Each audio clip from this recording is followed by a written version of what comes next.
House, Senior Economist with Wells Fargo's Corporate and Investment Bank. And today I'm joined by our Chief Economist, Bryson, to talk about the outlook for stagflation. So stagflation is a term we haven't heard very much in recent decades, but it's creeped back into the economic dialogue recently. Perhaps for our younger audience members, could you start by telling us what stagflation is exactly? Sure, right, Sarah. I mean, certainly for the younger folks who are listening to this, they probably have never heard this term before because it really hasn't been used for the last 30 or so years. And this term was stagflation was coined back in the 1970s, and it really reflects two words. One, the first part of that is stagnation, the economy stagnating. So you're either in a recession or very slow growth and elevated unemployment. And then the other part, it comes from inflation, which obviously kind of speaks for itself. And back in the 70s, they also came up with this concept called the misery index.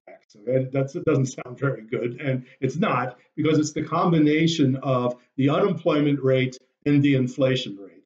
And in two instances back in the 1970s, in the mid 70s, and then in the late 70s and early 80s, this so-called misery index got up to about 20% or so. We had double-digit rates of inflation along with double-digit rates of unemployment. Today, what you can see is, we're down at around 10% or so. We have about a 5% unemployment rate and a 5% inflation rate. So we're not back to where we were back in, the 1970s, but it's higher than what it has been over the last few decades.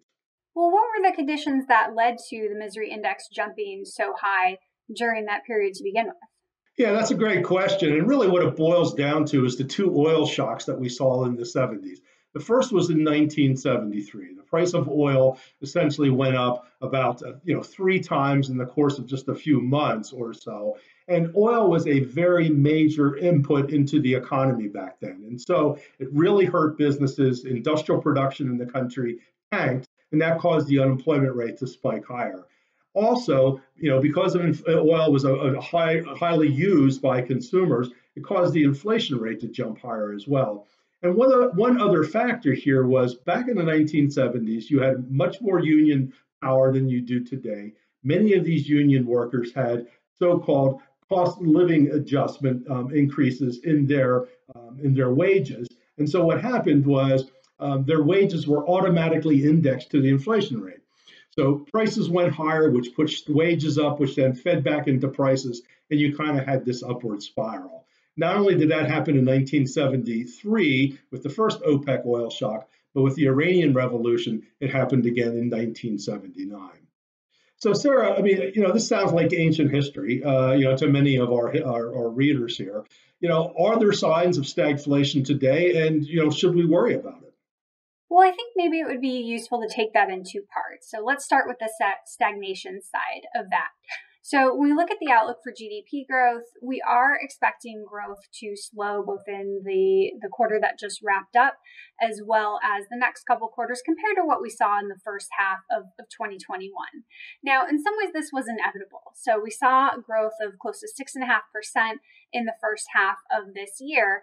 And that reflected the significant stimulus that we had injected into the economy over the first quarter.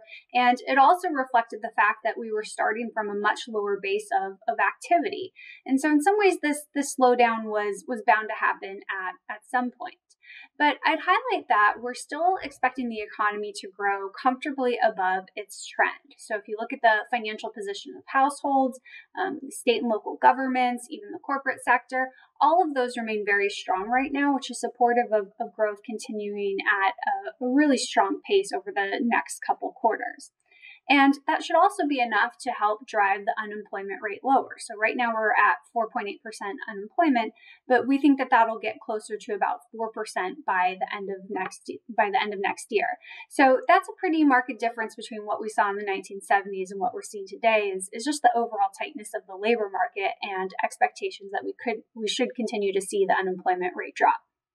Okay, so it doesn't sound like we're going to stagnate, but what about the second half of that equation? How about the inflation part? As I mentioned before, we have an inflation rate right now, it's at 5%. That's very high, at least in the context of the last few decades or so. What do we see happening to the inflation rate going forward?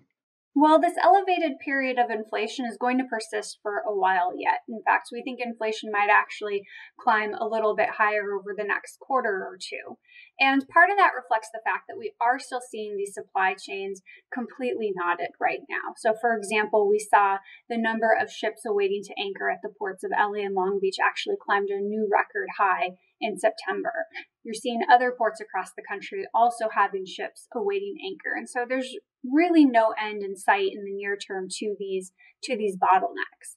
At the same time, we've seen businesses reopen faster than workers have been ready to come back into the labor market. And so with that, we're seeing ongoing upward pressure on wages. And so that's another source of inflation that extends beyond just the good side of the economy. So we expect this period of high inflation to persist. But I think once we get towards the back half of next year, we should see those inflation pressures begin to recede more meaningfully. So part of that will reflect that we're seeing a shift towards services spending away from goods. That should help supply chains catch up to some extent. And I think also we'll see some improvement in the labor supply when you have childcare issues more settled and you have people less concerned about the health outlook around COVID coming back into the labor market. And so that should take some of the pressure off of wages that we're seeing right now. So we expect inflation will move back toward 2% over the course of next year. And so that'll help if you think about the combination of inflation and the unemployment rate. We should see that misery index actually decline over the course of next year. But at least on the inflation front, things are probably going to get maybe a little bit worse before they start to get better.